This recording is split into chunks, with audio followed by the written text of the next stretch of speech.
Παρασκευή και κάθε Παρασκευή πάμε με τον Γιάννη το Βαράκλα από το allaboutShippingCo.uk, με τον οποίο έχει ήδη φουντώσει συζήτηση στο παρασκήνιο. Κύριε Βαράκλα, καλησπέρα. Καλησπέρα σας από το προχερό μας Λονδίνο. Τι να κάνουμε, εσείς ήλιο, εμείς βροχή. Τουλάχιστον μόνο καλά. Ας χάσουν και κανένα αγωγό εκεί στην Αυστρία, ας φάτε και καμιά βροχή εκεί, γιατί εμείς εδώ αυτόν τον ήλιο, όπως βλέπετε, και το αραλίκι το πληρώνουμε πολύ ακριβά. Βλέπω και έχετε ανάψει τα φώτα εκεί. Βλέπω, βέβαια, γιατί έχουμε έξω σκοτάδι. Έβρεχε στην Ευρώπη ένα μήνα, είχαν βροχές. Εμείς εδώ έχουμε καλό καιρό, αλλά μόνο καλό καιρό όλα τα υπόλοιπα. Εμάς πάντως εδώ η ατμόσφαιρα από τα φοιτητικά μου χρόνια του 70 έχει καθαρίσει. Στην Ελλάδα, ό,τι και να βρέξει, δεν καθαρίζει ούτε η ατμόσφαιρα, ούτε και η πολιτική ατμόσφαιρα. Αφήστε, λοιπόν, μην μπλέξουμε την πολιτική. Ας πάμε, να ξεκινήσουμε από την αυλαγορά, να πούμε τα δικά μας και να κάνουμε και σχόλια. Η αυλαγορά μας ανέβηκε 20 πόντους στα 1171, που σημαίνει 144 πόντους από την προηγούμενη εβδομάδα. Είναι ένα ανέβασμα χάρη στα Capes, στα βαπόρια πήραν 343 μονάδες απάνω. Αυτό όμως είναι πολύ περίεργο, διότι συνήθως από το τέλος Μαΐου μέχρι και το Σεπτέμβριο, είτε πάνω είναι αγορά είτε κάτω στους normal κύκλους που γνωρίζουμε, τι συμβαίνει, πέφτει την αυλαγορά το καλοκαίρι. Και όταν ρωτάνε και λένε, μα τι γίνεται, λένε, κοιτάξτε, η αγορά καλοκαίρι πέφτει. Εδώ λοιπόν έχουμε ένα περίεργο πράγμα, η αγορά να ανέβει μέσα στο καλοκαίρι, έστω αυτούς τους λίγους πόντους, οι οποίοι υπολείπονται τουλάχιστον ένα 800 για να φτάσουμε στο όριο των 2.000, που εκεί πια αρχίζουν τα βαπόρια, όσα βέβαια είχαν ληφθεί σε συμφέρουσες τιμές, να αρχίζουν να αποδίδουν. Άρα πού την αποδίδεται αυτή την ανωδική αντίδραση, ότι είχε πέσει πολύ χαμηλά, έτσι? Είχε πέσει με πολύ χαμηλά και αυτό είναι ένα μικρό σκαμπανέβασμα που θα δείξει volatile situations, οπωσδήποτε αυτό το πράγμα, γιατί όπως βλέπετε και τα Panamax, τα οποία και αυτά ξεπέρασαν, το Baltic Panama Index έφτασε τον αριθμό 1007, ανέβηκε 80 μονάδες από τα 927, οι βασικοί τρεις δείκτες είναι από πάνω, τα βαπόρια ήταν σταθερά, 2 και 3 μονάδες παραπάνω. Εκεί όμως που έχουμε το πρόβλημα στην ναυτιλία είναι ακόμα στα υγρά φορτία. Και το Baltic Dry Tanker Index και το Clean Tanker Index είναι χαμηλά. Σταθεροποιημένα και τα δύο. Στις 577 μονάδες το Baltic Dry Dirty Tanker Index έμεινε σταθερό, όπως και επίσης 555 μονάδες έμεινε το Baltic Clean Dry Index, που σημαίνει πτώση -3 την προηγούμενη εβδομάδα και 9 αντίστοιχα. Αυτό είναι μεγάλο πρόβλημα. Σήμερα λοιπόν θα ήθελα να κάνω μια μικρή ανάλυση, διότι όλοι μιλάνε για κύκλους. Ας ξεχάσουμε πλέον τη λέξη κύκλους. Αρχίζουν πάρα πολλά άλλα πράγματα να μπαίνουν στη μέση. Ανταγωνισμοί σε μια μικρή γειτονιά. Στην Κεντρική Αμερική ανοίγει του χρόνου, με την επέτειο των 100 χρόνων, το καινούριο κανάλι του Παλαμά. Η Γουατεμάλα θέλει να κάνει και αυτή κανάλι και έχει βάλει ήδη μπροστά. Η Κολομβία, οι Κινέζοι και αυτοί θέλουν να βάλουν άλλο κανάλι από εκεί πέρα. Οι Τούρκοι, όπως είπαμε, θέλουν να κάνουν το κανάλι Ισταμπούλ. Αλλάζουν πάρα πολλά πράγματα και πολύ παραμονές. Καλά, κανάλι, συγγνώμη, η Κολομβία και η Γουατεμάλα πότε το κάνει το κανάλι, δηλαδή? Κοιτάξτε, υπάρχουν και έχουμε κάνει και εμείς το All About Shipping μία αναφορά στο νέο κανάλι που ετοιμάζουν να κάνουν και στην Γουατεμάλα κάτω. Η Γουατεμάλα, Νικαράγουα ήταν χώρες οι οποίες αδικήθησαν, ας το πούμε τότε, από τους Αμερικανούς για να γίνει η διάνοιξη στον Παναμά. Τώρα λοιπόν τρέχουν και δεν προλαβαίνουν η προπαγάνδα του Παναμά να μπορέσει να ρίξει τους άλλους οι οποίοι είπανε βρήκαμε λεφτά, κάνουμε και εμείς κανάλι. Συγγνώμη, δηλαδή, τι κανάλι, δηλαδή που, γεωγραφικά, προσπαθώ να καταλάβω, θα γίνει από κάτω, δηλαδή πώς θα γίνει το κανάλι? Ναι, η Κολομβία θα γίνει από κάτω και από πάνω θα κοιτάξουν να κάνουν στην Νικαράγουα, Γουατεμάλα εκεί πέρα. Αυτά όλα μπορείτε να τα δείτε στο site μέσα. Τα έχουμε αναφέρει. Τι χρειάζονται τόσα κανάλια, χρειάζονται? Απλά σου λέει γιατί να έχει κανάλι εσύ και να μην έχω εγώ. Είναι όπως η αγωγή. Είναι η ίδια πολιτική, η πολιτική των αγωγών. Πόσα χρόνια ακούτε για τον αγωγό Μπουργκάς Αλεξανδρούπολη? Τώρα πήγαμε στον ΤΑΠ. Βλέπετε τι γίνεται. Μην μας χαλάτε τον ΤΑΠ. Το μόνο καλό που είχαμε όλη τη βδομάδα ήταν ο ΤΑΠ. Λοιπόν, τα τελευταία 10 χρόνια, είπε ο Πρωθυπουργός. Να δούμε τι θα δούμε. Το μεγάλο πρόβλημα σήμερα είναι το trade. Σήμερα το trade, όπως θα έχετε διαπιστώσει, των containers διέρχεται μια περίεργη φάση. Η φάση είναι ότι αυτή τη στιγμή υπάρχουν τρεις εταιρείες, η AP Moller, η Maersk, η εταιρεία η MSC και η CSM, η οποία κατέχουν το 15,1% της παγκόσμιας χωρητικότητας και μεταφορικής ικανότητας των containers. Υπάρχει μια σκέψη αυτή να ενωθούν. Υπάρχει μια σκέψη η οποία πιθανώς να δούμε και άλλα πράγματα. Να δούμε κάποιο νέο παίχτη να παίρνει μία από τις 3 εταιρείες. Θες καμιά συζήτηση και μου είπαν: για φαντάσου να πάρει ένας Έλληνας ισχυρός την 3η εταιρεία που κοντρολάρει και αυτή ένα τεράστιο αριθμό με containers, η οποία είναι στο 3,5% της παγκόσμιας χωρητικότητας ή 1,5 εκατομμύριο κουτιά. Τι θα γίνει το δαιμόνιο ενός Έλληνα να πάρει την 3η μεγάλη εταιρεία στον κόσμο?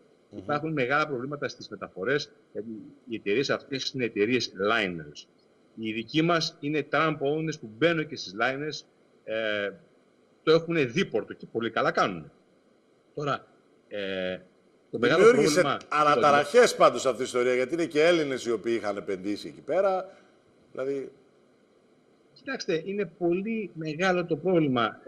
Η ναυτιλία θα σταματήσει, γιατί όποιος πήγε στο Marine Money στη Νέα Υόρκη θα είδε τον Ρος, ο οποίος είπε ότι όλο αυτό το squash buckling το οποίο γίνεται, οι μπουρδες κοινώς που παρουσιάζονται στην ναυτιλία με τις τράπεζες, θα δοθεί ένα τέλος. Θα εμφανιστούν οι άνθρωποι με το white collar και θα αρχίσουν να κοιτάνε spreadsheets, profit and loss accounts και τέτοια πράγματα και θα είναι σκληροί εκτελεστές των υπολείπων. Αλλάζουν τα πράγματα.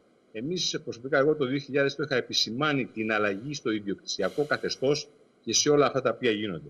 Πρέπει λοιπόν να είμαστε εμείς σαν Έλληνες ενωμένοι, να σταματήσει αυτός ο δυναμητισμός της ιδιοκτησιακής κατάστασης στην Ελλάδα, να επιτίθενται όλοι στους εφοπλιστές και ας ομονοήσουμε, γιατί από εκεί ξεκινάνε πάρα πολλά άλλα πράγματα, τα οποία οι ξένοι δεν είναι τυφλοί και τα βλέπουν.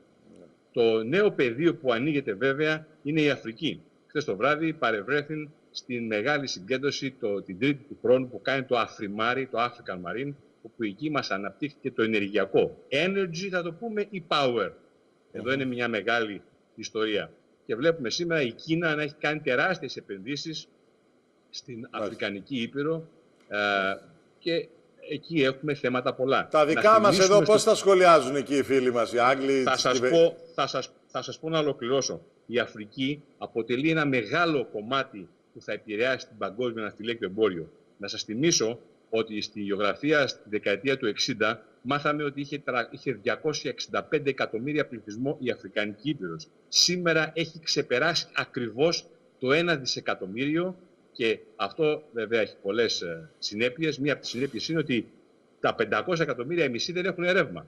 Οπότε τρέχουν όλες οι εταιρείες του κόσμου εκεί να εκμεταλλευτούν αυτό και να δημιουργήσουν εταιρείες παραγωγής ρεύματος με το ενεργειακό. Οι ελληνικές εταιρείες τι κάνουν? Μήπως και τους τραβάνε οι συνδικαλιστές να μην πάνε να κάνουν επενδύσεις στην Αφρική? Δεν ξέρω, είμαστε εδώ όπως είπατε στο κέντρο. Μας έχει βάλει ο Θεός στο κέντρο της Ευρώπης, της Ασίας και της Αφρικής.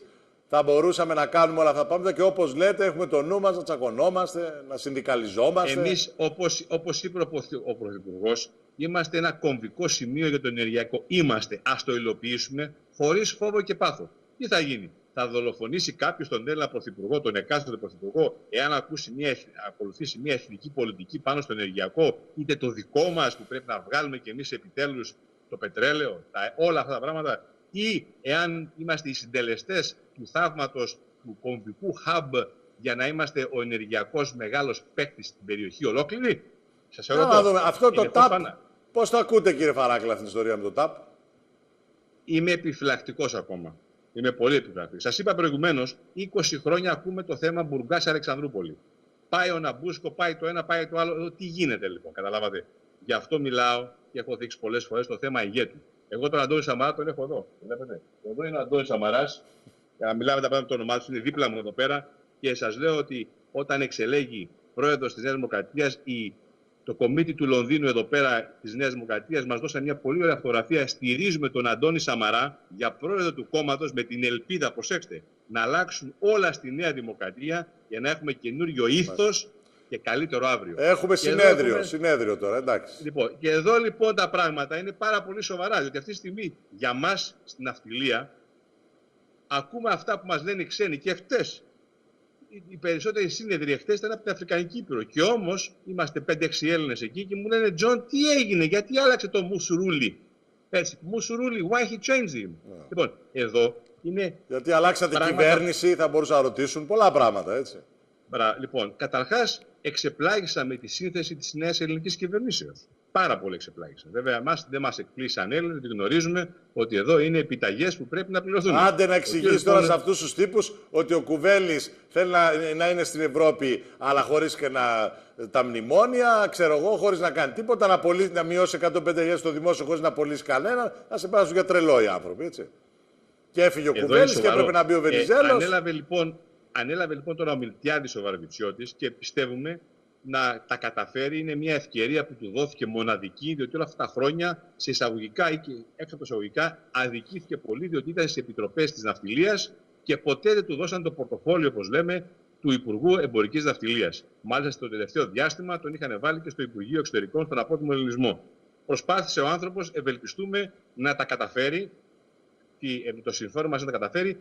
Η πρώτη του δήλωση απετέλεσε βόμβα μεγατόνων και αν την πραγματοποιήσει θα αφήσει εποχή ο Μιλτιάδης ο Βαρβιτσιώτης, που είπε ότι θα κάνει προσλήψεις επιτέλους στο ελληνικό σώμα. Είμαστε οι πρώτοι που το φωνάζουμε και το γράφουμε, ότι με 7.500 σε οργανική σύνδεση 12 δεν γίνεται τίποτα και με αυτά τα οποία συμβαίνουν στο Αιγαίο. Δεν υπάρχει δικαιολογία να μπαίνει ούτε ένας λάθρομετανάστης. Αυτό το τονίζουμε. Δεν υπάρχει καμία δικαιολογία το διάστημα αυτό, ιδιαίτερα από την ανάληψη του Γεωργίου Παπανδρέου το 9 σε εκλογές, για να πάρει την κυβέρνηση με αυτά τα οποία είπε, να αφήσουμε το Αιγαίο ένα ξέφραγο αμπέλι. Εντάξει. Για την Ελλάδα, τι λένε, κύριε Φαράκλα, τι λένε για την Ελλάδα, όλη αυτή η ιστορία με το χρηματοδοτικό κενό, με την κόντρα Γερμανών, με τους Αμερικάνους, με την αλλαγή της κυβέρνησης. Για την Ελλάδα, καταρχάς, όλοι μου λένε να χτυπηθεί το International Monetary Fund, το Διεθνές Νομισματικό Ταμείο, για το μεγάλο λάθος το οποίο έκανε. Γελάνε. Και από την άλλη γελάνε γιατί η ελληνική κυβέρνηση δεν βγαίνει δυναμικά και να πει μπάστα, τι γίνεται εδώ πέρα.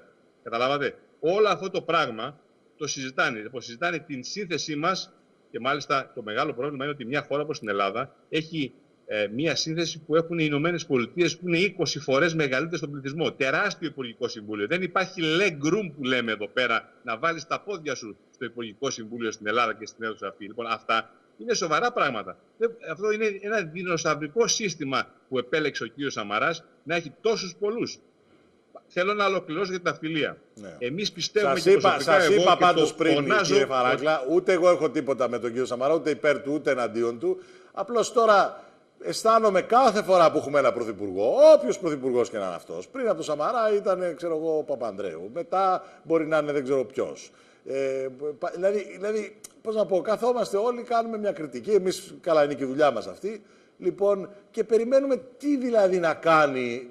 Δηλαδή, ένας πρωθυπουργός να κάνει θα σας απαντήσω, σας διακόπτω ευγενώς, να σας πω κάτι. Τη στιγμή που όρισε, όταν ανέλαβε πρωθυπουργός της χώρας, υφυπουργό εμπορικής ναυτιλίας, θέση υφυπουργού εμπορικής ναυτιλίας, σε ένα υπουργείο πάρα πολύ δυναμικό. Το καλύτερο υπουργείο της χώρας. Αυτό φέρνει λεφτά στην Ελλάδα. Από αυτό μας ξέρουν όλοι. Και δεν ευωδόθηκε η υποθέτηση του Γιώργου Βερμίκου. Εντάξει, ωραία, δεν υπήρχε άλλος.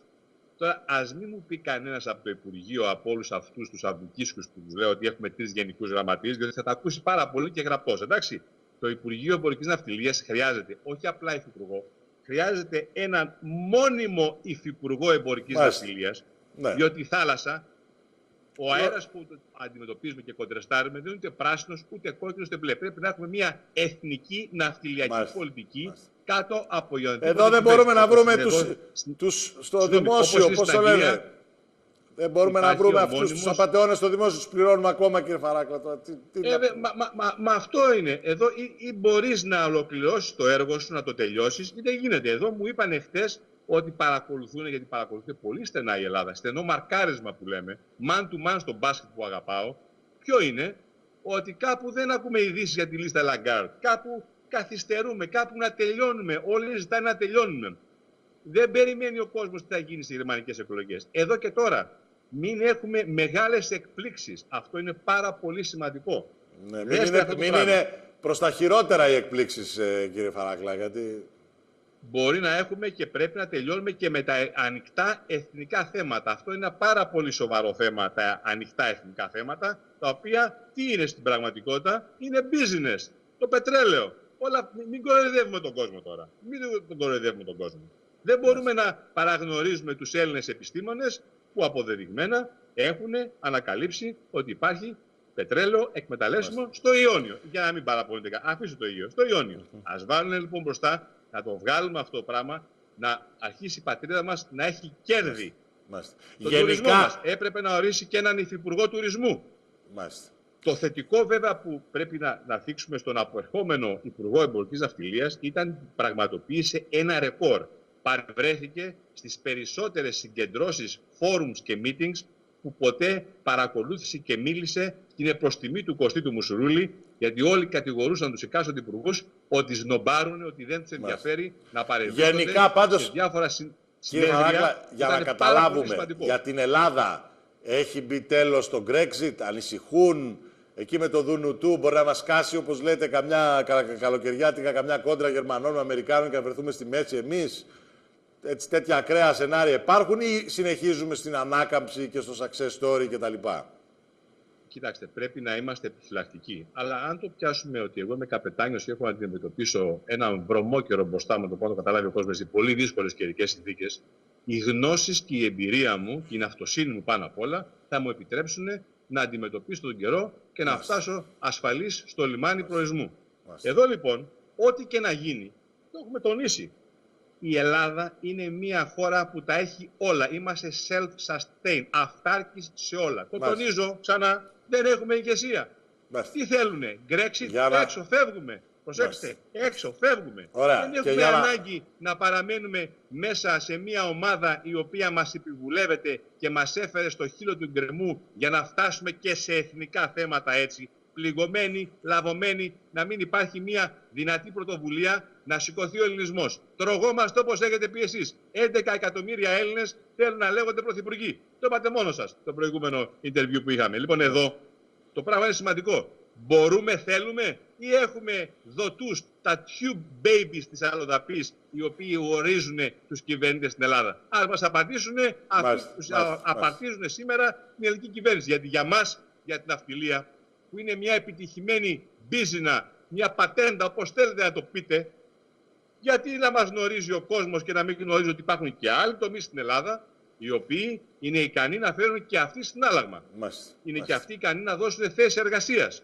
Είναι ικανοί και αυτοί να σταματήσουν την εξευτελιστική θέση που βρίσκονται οι συνταξιούχοι. Οι νέοι μας που είναι άνεργοι σε ποσοστό πάνω του 30%. Αυτά είναι πολύ σημαντικά πράγματα και δεν είναι λόγια να σας τα λέω εγώ. Τα γνωρίζουν, τι κάνουν για αυτά τα πράγματα. Εδώ θέλω να καταλήξω. Σας ευχαριστούμε πολύ, κύριε Μαράκλα. Δυστυχώς δεν έχουμε άλλο χρόνο. Είναι όπως πάντα αυτά τα θέματα ατελείωτα. Είναι πολλά ζητήματα που να συζητήσουμε. Σας ευχαριστώ και εγώ πάρα πολύ. Εύχομαι καλό Σαββατοκύριακο. Δυστυχώς η ευχή σας του Αγίου Πνεύματος δεν έπιασε να συνετιστούν να τους φωτίσει το Αγίο Πνεύμα και καταλήξαμε εκεί που είμαστε. Ευχόμαστε στον νέο Υπουργό Ναυτιλίας να τα καταφέρει, να τους συμπαρασταθούμε όλοι και να ανατρέψει τα πάντα τα οποία πρέπει να ανατρέψει. Ευχαριστώ πολύ. Σας ευχαριστούμε πολύ.